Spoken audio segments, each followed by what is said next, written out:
Chapter 18. Oriel's body was totally limp. Wedged in between some branches, she remained safe from falling. As she went into her deep sleep, she slowly realized that a part of her remained conscious. That part of her became the whole of her. She looked and listened for anything that would hold her to this awakeness.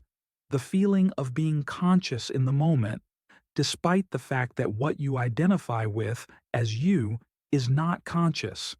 It is like switching the radio station on the dial, and Oriel knew this because it was not her first resurrection.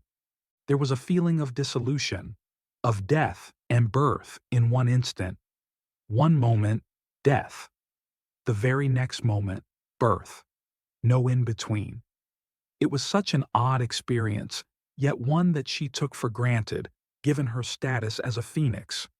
There was a low hum this time and a simple light. It was a beautiful light that somehow cast no shadows. The light itself, whatever it illuminated, became more beautiful, and Oriel wanted to step beneath it and become more beautiful. Oriel managed to find her voice. What are you? I am the magic underneath all worlds of your concern. A voice resonated somewhere in Oriel's mind. The magic? I weave together parts. Isn't that where the magic is? Are you saying that you brought me to this strange world? I am. Why did you do so? It is how I introduce sentient life. You see, if I didn't orchestrate this, sentient species would forever exterminate one another. They initially reach a certain level of cooperation, mostly out of curiosity and common needs. And then gradually, they become enemies. They never quite see how to sustain cooperation and mutual respect. The tribal tendencies are too hard to overcome, and they polarize. So I send in some of my clearest facets to help build sustaining cooperation between two sentient species who meet for the first time. This intervention, if you want to call it that, is precisely what enables the infinite, evolutionary path we live within. You are saying Oriel began. that we were brought here to this world where sea dragons and werewolves are meeting for the first time so that they don't exterminate each other. Close enough. Yes, that is what I am saying. The voice from the light was indistinguishable as to its age, gender, or ethnicity. It was perfectly neutral. And when did we plan all of this? Plan? Yes, you surely didn't extract us from our previous lives and magically transport us to this world for the sake of saving the extermination of two species, and we never had a plan, right? A plan is being made. At this very moment, the werewolves and sea dragons, as you call them, have reached an agreement. It was created by 5 creatures I brought to this specific location at this specific time. That is the degree of planning on my part. On your part, you create the plan in the moment. But why us? As I said before, I simply take my clearest facets, the parts of me that I can see through, speak through, and live through. And those I call my clearest facets.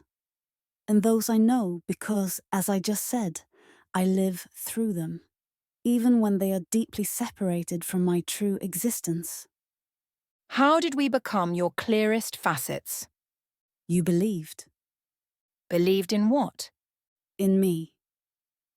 Everywhere in the universe, sentient beings believe in you. Oriel pointed out. Why did you choose the 5 of us? While it's true that everywhere in the cosmos of interconnection, sentient beings believe in me, they very often believe in a version of me that is not me. The 5 of you believe in a version of me that is closer to me. It is still not me, but it is closer, which means your words will matter, and your actions will be in harmony with your words. That is not easy to find when worlds of deep separation and infinite sentient species collide. Why do they need to collide? They have an evolutionary imperative to intermingle because it is in those intersections where the evolution is both dynamic and expansive. And it is in those ways that I thrive, where my magic can be put to real use, ultimately, for the entire universe, including you. How long will I stay here? That depends on you. How? If you wish to go back, you will always go back. If you wish to go forward, you will always go forward. If you wish to stay the same, you will always stay the same. This is how the rules operate. You have rules. Everything has rules, even me. Perhaps, especially me. How many rules do you have? Does it matter? Well, if you have 1,000,000 rules and we only know about one of them, then we are bumping around in the dark, aren't we? I have many more than 1,000,000 rules. But to be the clearest facet is the only rule that matters to your existence, because it makes my existence more empowered, more aware, more of love. Love. Are you surprised? Well, you spoke of magic and rules. Love doesn't seem a party to those two things. It certainly is. Love is not a sentimental thing. Soft and cuddly, the cooing sounds of mourning doves. Nor is it a mathematical equation of logic. Love is the intelligence of my existence in you, through you, for you, and for us. That is love. What? That you exist inside us for our mutual benefit. That constitutes love. Do you know what intelligence is? Yes, it's a measure of knowledge. No, it is not a measure. It is an awareness, an understanding, an intuitive, and even sometimes whimsical belief that a larger intelligence oversees your reality. Intelligence is scale. It moves from the smallest particles to the largest universes. It operates across all domains. It is the one substance that is not contained. That is intelligence.